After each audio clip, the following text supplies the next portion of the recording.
A young orphan boy, and he had a meadow that was left to him, and he wanted to build a wall around his meadow. And so he comes upon an area where there's a palm tree that belongs to his neighbor. So in order to build around that palm tree, his wall would not become straight, and therefore it would become weak. So he asked his neighbor to give the palm tree to him so he can include it in his territory and build the wall around it. So his neighbor refused. So he tells him, you have many other palm trees, and this one won't hurt you, so just give it to me so my wall can be straight. And the man refused. And so the young boy, he goes and he complains to the Prophet ﷺ. And Nabi ﷺ brings the man and the boy together. And he tells him, give the palm tree to your brother. And so the man refused. And perhaps that the man was angered that this young boy would complain to the Prophet ﷺ because of this palm tree, so he was angered enough to refuse to give it. It's my house, my tree, and I'm just a kid. He's taking this case to Rasulullah. So when the man said, La ya Rasulullah, I'm not giving it to him, tears came from the eyes of that 18-year-old. SubhanAllah, there's no father to speak for him. His father died.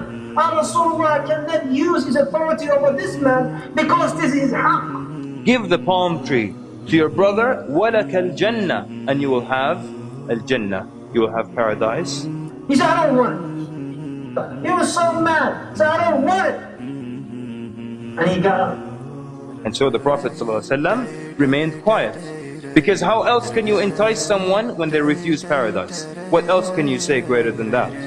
So from the people that were at that gathering was the great companion Abu Dahdah radiallahu anhu. He came close to Rasulullah and said, Ya Rasulullah, if I purchase that tree back, can I get the same offer? Rasulullah sallallahu alayhi wa sallam gave him the approval. Yes. He had a meadow that belonged to him in Medina that everybody knew. And it had 500 palm trees and a well and a house built in it. This was the meadow and the only possession of Abu Dahdah radiallahu anhu. But when he saw the equation in front of him and he saw that the end result was al-Jannah, so he says to the man who owns the palm tree, he says, do you know about my meadow? And the man's answer, he says, is there anyone in Medina who doesn't know your meadow? Meaning it was that popular and it was that great. He tells him, will you exchange this one palm tree of yours for my entire meadow? It is yours for that tree. Abu Lubayl was like, you out of your mind? You know, are you intoxicated? What's wrong with you? He asked the people, be a witness. And the man accepted in front of the Prophet ﷺ. And immediately Abu Dahdah tells the young boy that he can keep the palm tree. Then he turns immediately to the Prophet ﷺ. And he says, O Prophet of Allah, is there a palm tree in paradise for me right now in Al-Jannah? Is there a palm tree for me right now? It's so close for him. And Nabi sallallahu alayhi wa sallam said, كم من عذق رداح في الجنة لأبي الدحداح كم من عذق رداح في الجنة لأبي الدحداح. And Nabi sallallahu alayhi wa sallam is saying, how many of the idq, which is the part of the palm tree that bears the fruit itself, how many of these full parts are right now in Al-Jannah for Abu Dahdah? The narrator says the Prophet ﷺ didn't repeat it once, he didn't repeat it twice, he kept repeating it until Abu Dahdah got up and left that gathering. And then he goes where his wife and his children are, and he calls her. قال يا أم الدحداح. Outside, he didn't even go in. He says, يا أم الدحداح. And she says, لبيك. He says, come out of the meadow. She says, come out of the meadow. Why is that? He says, I have sold it for a palm tree in paradise. And no doubt, brothers and sisters, if you have a palm tree in paradise, then no doubt you will be in paradise as well. So when he tells her that, what does she say? Does she complain about where they're going to live? Does she complain about the provision? or the money that they have lost, does she even ask for the details of which palm tree and how did you exchange 500 for one? She says, Allahu Akbar, Rabih al-bay'u ya Abu Dahdah. She said, Allahu Akbar, what a prosperous sale, ya Abu Dahdah. And then she began to take the children out of the meadow.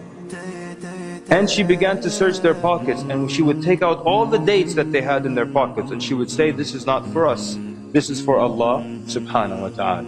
So brothers and sisters, this is how the righteous before us felt that paradise was close. This is how they sacrificed anything in order to do something for the sake of Allah. But Abu Dahdah radiallahu anhu was not satisfied with the thing that he gave. In the Battle of Uhud, when Rasulullah sallallahu alayhi wa sallam was injured, when Utbah bin Abi Waqqas threw a rock on the face of Rasulullah sallallahu alayhi wa sallam, broke his tooth, cut his lip open on the right side, and then Abdullah bin Qami'ah, he came from behind and Rasulullah is injured from that rock on his face, and he hit him so on his shoulder. And then Abdullah bin Shihab al-Zuhri, he hit the head of Rasulullah and his head was open and the blood was gushing from the head of Rasulullah sallallahu alayhi wa sallam. Every time Rasulullah could not get up, could not stand up. And every time that an army approached, Rasulullah would say to them, who is my neighbor in Jannah? And stop his speech. Until all of them were killed. Rasulullah sallallahu alayhi wa sallam, after the battle was over, and he started turning and searching for the people who were killed. And who did he find in Khawati? He found Abu Dahdah killed. Abu Dahdah been killed. Rasulullah sallallahu alayhi wa sallam, he kneeled down and he looked at him and he said, Kam li Ali Dahdah min itqin wa rahim fi Jannah. He said, now, how many trees in Jannah for Abu Dahdah? How many trees in Jannah for Abu Dahdah?